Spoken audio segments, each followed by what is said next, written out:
अमजद जवेद साहब से। अमजद साहब, welcome to the show. Thank you, बहुत शुक्रिया, बड़ी मेहरबानी। अच्छा अमजद साहब, लिखण का आगाज किदों कीता?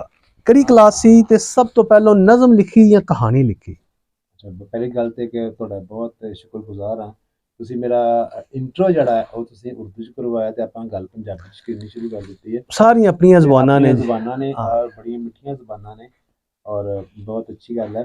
ਤੇ ਜਿੱਥੇ ਤੱਕ ਤੁਹਾਡਾ ਸਵਾਲ ਹੈ ਕਿ ਸਭ ਤੋਂ ਪਹਿਲੇ ਜਿਹੜਾ ਸੀ ਕਿ ਮੈਂ ਕਹਾਣੀ ਲਿਖੀ ਹੈ, ਨਜ਼ਮ ਲਿਖੀ, ਤੇ ਸਭ ਤੋਂ ਪਹਿਲੇ ਮੈਂ ਕਹਾਣੀ ਲਿਖੀ। कहानी लिखी। कहानी लिखी और बिल्कुल इस तरह लिखी कि एक दिन मैं सोचा कि हाँ यार मैं कहानी लिख सकना, तो मैं कहानी लिखी और मैं कहानी लिख के किसी ने दस्या हो गया और मैं सच्ची कहानी उन्हें भेज दी। अच्छा, तो वो 1 जनवरी 88 च कहानी जड़ी है शाया हो किहड़ी गई। क्लास सी तुहाडी उस वेले? मैं उस वक्त बीए दे साल अव्वल च सी। अच्छा अच्छा अच्छा अच्छा अच्छा अच्छा।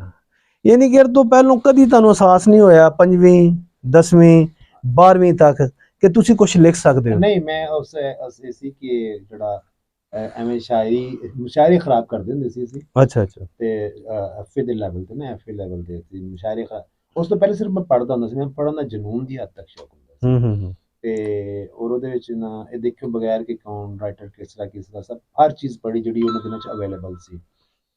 ਤੇ ਦੂਸਰੀ ਗੱਲ ਇਹ ਕਿ ਉਹ ਮੁਸ਼ਾਇਰੇ ਖਰਾਬ ਕਰਨ ਦੇ ਵਿੱਚ ਨਾ ਤੁਕਬੰਦੀ ਕਰਨੀ ਔਰ ਤਰ੍ਹਾਂ ਉਹ ਫਿਕਰਾਬਾਜ਼ੀ ਕਰਨੀ